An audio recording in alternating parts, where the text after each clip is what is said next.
Bien, dice el enunciado del ejercicio de la opción B de 2013 de septiembre. Dice así, es la pregunta 3. Se tiene un prisma rectangular, que es este que he pintado aquí, de vidrio de índice de refracción 1,48. El índice del prisma es 1,48. Del centro de su cara A se emite un rayo, esta es la cara A, y este es el rayo, que forma un ángulo alfa con el eje vertical del prisma. Esta línea punteada es el eje vertical del prisma. Como muestra la figura, vamos a poner que el rayo va así, se dirige hacia la cara B. Nos dan las dimensiones del prisma, dice que la anchura del prisma es de 20 centímetros, que es esto de aquí, y la altura son 30 centímetros. Dice, si el medio exterior es el aire, si esto es el aire, cuyo índice de refracción también nos dan, ¿no? Nos dicen que el índice del aire es 1 en los datos. ¿Cuál es el valor máximo de alfa para que el rayo no salga por la cara B? El valor máximo de alfa para que el rayo no salga por la cara B y justifique la respuesta. Bien, luego leemos el enunciado del apartado B.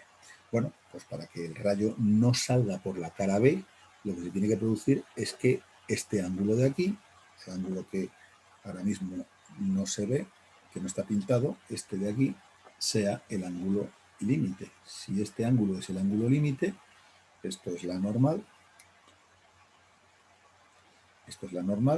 pues entonces el rayo no sale por la cara B, porque el rayo lo que haría sería viajar, vamos a ponerlo así, por paralelo a la, o por aquí, me da igual dibujarlo por un lado o por el otro, pero con un ángulo de 90 grados, es decir, no pasa al segundo medio, sino que se queda en la frontera entre los medios. Bueno, pues simplemente calculamos esto, aplicamos la ley de la refracción de Snell, y decimos que el índice del prisma por el seno del ángulo límite tiene que ser igual al índice del aire por el seno de 90 grados. El índice del aire es 1, el seno de 90 es 1, luego el seno del ángulo límite, es 1 entre 1,48, de manera que el ángulo límite es el arco cuyo seno vale 1 entre 1,48. Esto es un numerito que si lo metemos en la calculadora nos da 42,5. 42,5 grados. Ya sé cuánto vale este ángulo, el ángulo alfa sub L, 42,5 grados. Luego, ¿cuánto tiene que valer alfa? Bueno, pues en este triángulo rectángulo de aquí planteo que alfa sub L más alfa más 90 grados, que es el tercero de los ángulos del triángulo, tiene que ser igual a 180 grados, que es lo que suman todos los ángulos de un triángulo. Si despejo alfa, alfa es igual a 90 menos alfa sub L, que es 42,5 grados. Y estos son 47,5 grados. Luego alfa es 47,5 grados. Justifique que este es el ángulo máximo, es lo que me dice el enunciado. Es decir, si el ángulo alfa es mayor que este, se produciría lo que estamos diciendo, se produciría que no sale el rayo por la cara B. Pues vamos a ver lo que ocurriría. Si pintamos aquí un trocito del prisma, y suponemos que lo que tenemos aquí dibujado es esto, es decir, vamos a guarrearlo un poquito, pero sin guarrear lo que tenemos ahí. Esto es lo que tenemos, esta es el eje del medio, esta es la normal, este ángulo es de 90 grados, este es lo que hemos llamado alfa sub L y este es el alfa. ¿Este es el máximo? Bueno, supongamos que no sea el máximo. ¿Qué ocurre si yo cojo un ángulo mayor, si yo cojo un alfa mayor que el que tengo? Pues si yo cojo un alfa mayor que el que tengo, lo que ocurre es que este ángulo es menor que el ángulo límite. Luego, efectivamente, para este ángulo de 47,5, este alfa es el máximo para el que se produce el fenómeno de que no salga por la cara B el rayo. Para ángulos superiores a este, como sería este de aquí, que sería superior a este alfa, sí se produciría la salida del rayo por la cara B. Bien, leemos el enunciado B, el apartado B, y dice: si el medio exterior es agua, ¿cuál es el máximo valor de alfa para que el rayo no salga por la cara B? Es decir, nos preguntan lo mismo, nada más que ahora nos lo dicen con el agua. Ahora en el medio exterior hay agua y el índice del agua es un dato del problema y dice que es 1,33. Entonces me están pidiendo el valor de alfa para que el rayo no salga por la cara B. Y ahora me dice, para este valor de alfa, ¿cuál es el ángulo con el que emerge por la cara C? Bueno, vamos a ver qué es lo que ocurre. Borro esto. Vamos a ver qué es lo que ocurre en este segundo apartado. En este segundo apartado, en principio, esto lo puedo borrar. Voy a plantear una ecuación exactamente igual. Es decir, yo lo que voy a hacer es plantear la ley de la reflexión de Snell en la cara B. Lo que ocurre es que ahora el índice del prisma por el seno del ángulo límite, que es lo que estoy calculando, tiene que hacerse con el otro medio, que es el agua, índice del agua por el seno de 90. Esto no cambia. Para que se produzca ángulo límite, este ángulo tiene que ser de 90. Luego, a este ángulo límite le vamos a llamar prima para diferenciarlo del anterior. Y digo que el seno del ángulo límite prima es 1,33 por 1 partido por el índice del prisma, que es 1,48. Entonces, alfa sub L' es el arco cuyo seno vale 1,33 entre 1,48. Esto lo metemos en la calculadora, agitamos y nos da 63,98. 63,98 grados. Mira, voy a tomar aproximadamente 64 grados. Voy a tomar que el ángulo límite para el que se produce en estas condiciones, es decir, siendo esto en vez del aire, siendo el agua, 1,33, es 64 grados. Bien, y ahora me dicen, vuelvo a coger el enunciado, para este valor de alfa, ¿cuál es el ángulo con el que emerge de la cara C? Bueno, hay una respuesta muy fácil y sencilla, que sería decir, bueno, si estoy viene así a la cara C, le entra perpendicular a la cara C, pues lo atravesaría sin más, ¿no?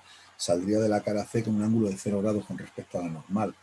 Pero no es verdad, porque realmente este rayo está en el límite de estos dos medios, no llega a la cara C, llegaría a un vértice de la cara C. ¿Qué es lo que realmente me están preguntando?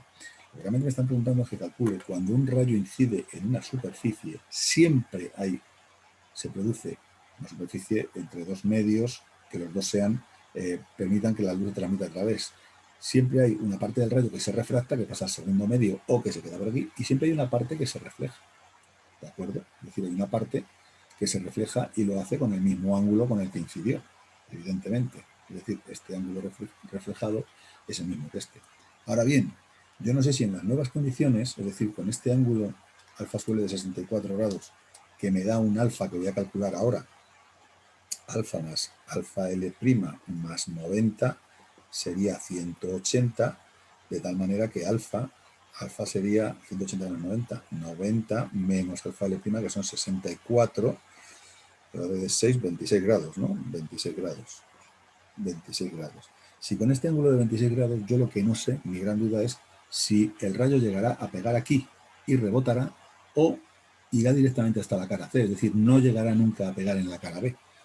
Podría ocurrir que el rayo, voy a pintarlo en otro color, en color verde, el rayo llegase a la cara C así directamente, con este nuevo ángulo que estoy calculando, y no llegase a pegar en la cara C, con lo cual tendría que hacer el cambio de medio en estas condiciones. Para ello, ¿qué es lo que voy a hacer? Bueno, pues lo que voy a hacer es un dibujo aquí, como he hecho antes, voy a dibujar aquí mi lámina, y lo que voy a hacer es lo siguiente. Voy a resolver un triángulo que tengo que el rayo incide así, este ángulo es el de 26 que hemos calculado, este ángulo es el de 64, este ángulo es el de 64, y yo lo que voy a calcular es esta distancia, porque si esta distancia de este triángulo, esta distancia o este cateto, es mayor que la longitud de la cara B, entonces sí que pega directamente en la cara C. Ahora, si es menor, no.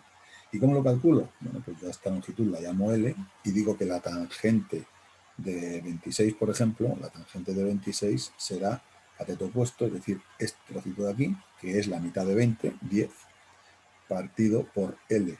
Entonces L es 10 partido por la tangente de 26. Bueno, si yo hago 10 partido por la tangente de 26 en la calculadora, me sale 20 20,5 y como esto está en centímetros, pues esto también son centímetros. 20,5 es menor que la longitud de la cara B, que es 30, como vemos. Por lo tanto, pegará por aquí más o menos y se reflejará. Bien, se reflejará con un ángulo igual que el incidente. El ángulo incidente lo conozco, el ángulo incidente lo acabo de calcular, que es alfa sub L', es decir, 64. Luego este ángulo de aquí, el rayo ahora, vamos a dibujarlo de nuevo para no guarrear ese dibujo. El rayo lo que hará será pegar, vamos a pintar el prisma entero, más o menos, así, pintamos el prisma entero. Esta es la raya que parte el prisma por la mitad y el rayo ahora lo que hace es, en vez de pegar aquí, pues pega aquí arriba. ¿Vale? Este es mi rayo incidente, este ángulo lo conozco, esta es la normal, esta es la normal. Entre estos dos medios he hecho que este ángulo, he hecho que este rayo por aquí se refracte paralelo al eje con 90 grados y lo que ocurre es que ahora se refleja exactamente igual con el mismo ángulo límite de aquí, pues con el mismo por aquí. De tal manera que a mí lo que me preocupa es saber cuánto vale, porque ahora va a cambiarse, en este cambio se va a producir el cambio de medio aquí, lo que me interesa es saber cuánto vale este ángulo más pequeño, este de aquí. Y ese ángulo de aquí, que es el que forma el rayo con la vertical, es el mismo que el que forma el rayo aquí con la vertical, evidentemente. Podríamos resolver el triángulo, pero sería alfa sub L, que sería igual este mismo de aquí, alfa sub L más 90, más este, lo mismo que alfa sub L más 90 más este. Es decir, ese ángulo de incidencia va a ser, el ángulo de incidencia en la cara C va a ser el mismo que hemos calculado aquí, es decir, 26 grados. 26 grados. Entonces, para este ángulo de incidencia aplicamos la ley de la refracción, n del prisma por el seno del ángulo incidente será igual a n del agua por el seno del ángulo refractado, que es lo que me piden. Bueno, pues el seno del ángulo refractado será el índice del prisma, que ya lo voy a poner en números, 1,46 por el seno de alfa sub i, que hemos dicho que son 26 grados, dividido por el índice del agua, que es 1,33. Y alfa sub r es el arcoseno de todo esto. Alfa sub r es el arco cuyo seno vale todo esto que hay aquí. 1,46 seno de 26 grados dividido entre 1,33. Si lo metemos en la calculadora, esto nos da 1,46, no, perdón, 1,48. 1,48 es este. 1,48. Y esto si lo metemos en la calculadora nos da 29,2 grados. Y ya tenemos el programa entero resuelto.